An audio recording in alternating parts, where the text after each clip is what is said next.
everybody, and welcome to Ddfr. I am your host, Doomsday Ducks fan, and today we are actually going to be covering the Ducks' previous 4 games. The first game we're going to cover is a loss to the Montreal Canadiens. They lost 4-3. I was at this game. It was pretty heartbreaking. Ducks clawed their way back. Mason McTavish had 2 goals. Thought I was about to lose my hat. Didn't end up losing my hat. Frank Petrano scores the 3rd goal to tie the game. And 4-on-4, Ducks make just a stupid play. Stupid play. Little drop pass back to nobody by Minchikov, which is incredibly uncharacteristic by him. Leads to a 2-on-1. And yeah.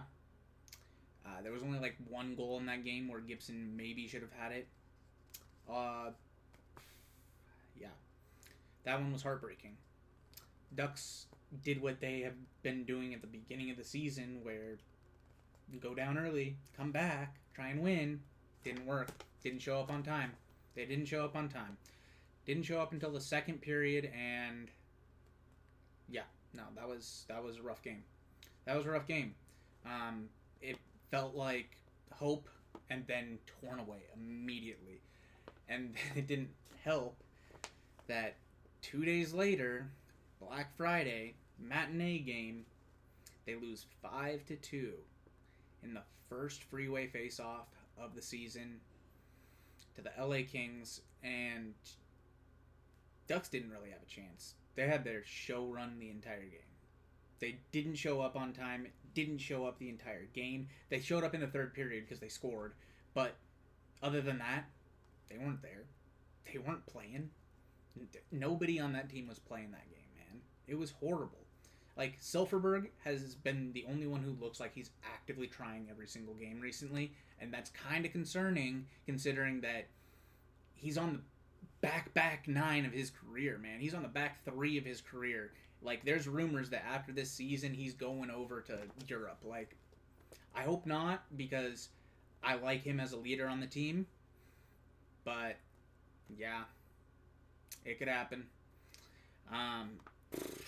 Yeah, man, that game was tough. The next game, yeah, like, I don't even need to go into detail. Like, Ducks were physical against the Kings. I guess that's the only thing we can take away from that one. That's the only thing. Ducks were physical. They didn't get punked. I mean, they got punked score-wise, but at least they were fighting, defending themselves. Got that going. Next game, it gets even worse with an 8-2 loss to the Edmonton Oilers. Yeah, Connor McDavid remembered that he's good at hockey, and I think it was 5 points in the 3 points in the first period, 5 points in the game, I believe is what happened. Yeah, they got torn apart. Dostal started, didn't finish the game. He's looked really rough recently.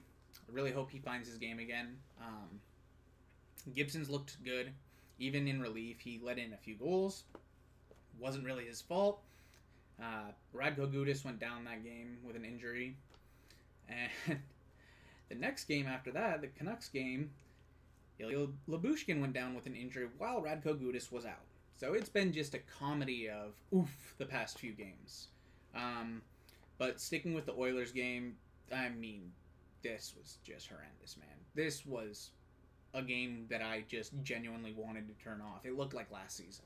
It looked like the Ducks last season, and if anybody knows about the Ducks last season, you know it wasn't good. You know it wasn't good. But, man, yeah, this was a game you just wanted to turn off. Draisaitl ripped apart the Ducks. I mean, McDavid ripped apart the Ducks, per usual.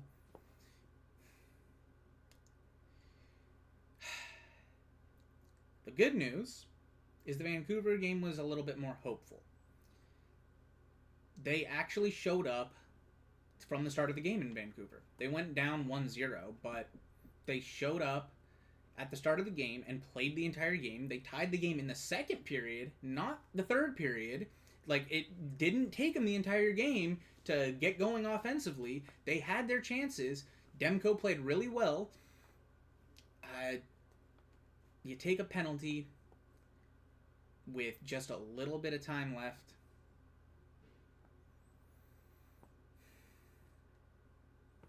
Four-on-four hockey is the Ducks' kryptonite, man. I don't get it. I don't get why one player now off the ice, all of a sudden you guys don't know how to play. I don't. They play decent in 3-on-3. What the hell's happening? What the hell is happening at 4-on-4, man? Like, 2 games in... Actually, it wasn't 2 games in a row. I think it was 2 in 3 games. Just 4-on-4 goals, killing the Ducks. Ducks lose the lead with like 5 minutes left. They're chasing the lead.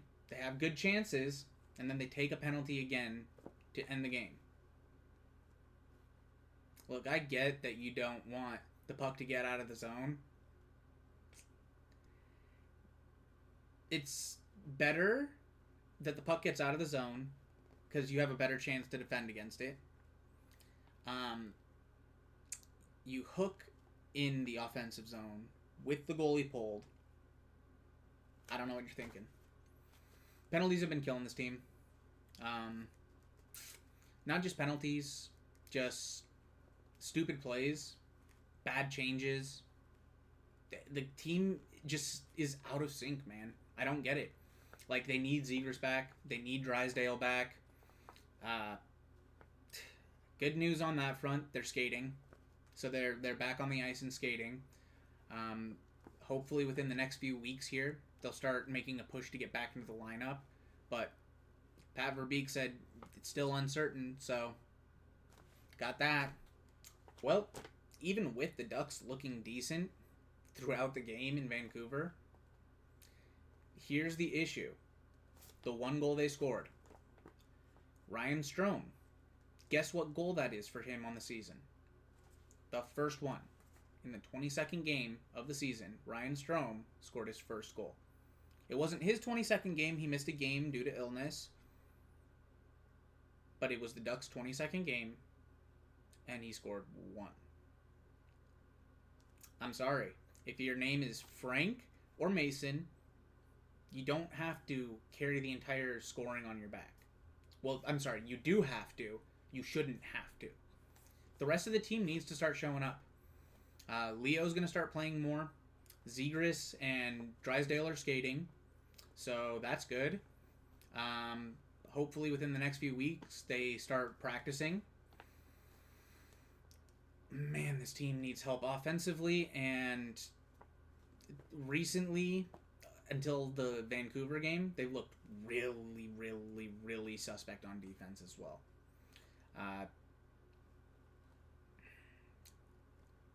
This is kind of a make or break point of the season.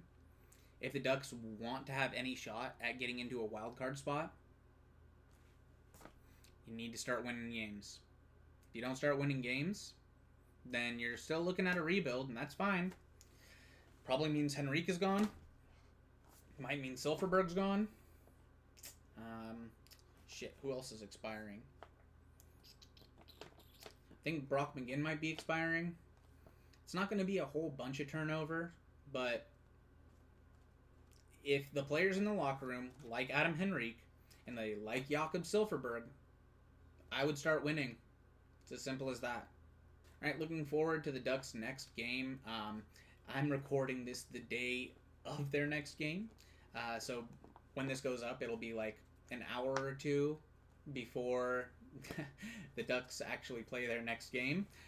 They play against the Washington Capitals at home. It's a 7 p.m. start time, so that's 7 Pacific. So 8 Mountain, 9 Central, 10 Eastern. Ducks got to win this game. Ducks need not take penalties. Washington has the worst power play in the league. It used to be the Blues, who then scored a power play goal on the Ducks. Now it's Washington. Don't take stupid penalties and give them the opportunity to make that power play percentage any better. Seriously. Capitals are without Nicholas Backstrom. They have Ovi, always a threat. You have Ryan Strome versus Dylan Strome. Radko Gudas back in the lineup, and Lyubushkin, I think, is back in the lineup as well. This is a game that the Ducks should win. The Capitals beat the Kings last night in a very physical game, 2-1. And Kings thought they tied it. Turns out it was offside. But this is a team that the Ducks have a good chance to beat. Second half of a back-to-back. And this team is, realistically, talent-wise, worse than you. They have the best player on the ice still with Alex Ovechkin. But that's kind of all they got. You guys need to take advantage of that. Pressure, pressure, pressure, pressure, pressure. All right, well, that is it for this one. Thank you all so much for showing up and watching. I appreciate everybody who watches the DDFRs. Hit that like button if you like what you saw. Hit that subscribe button if you really like it. I'll see you in the next one. Bye-bye.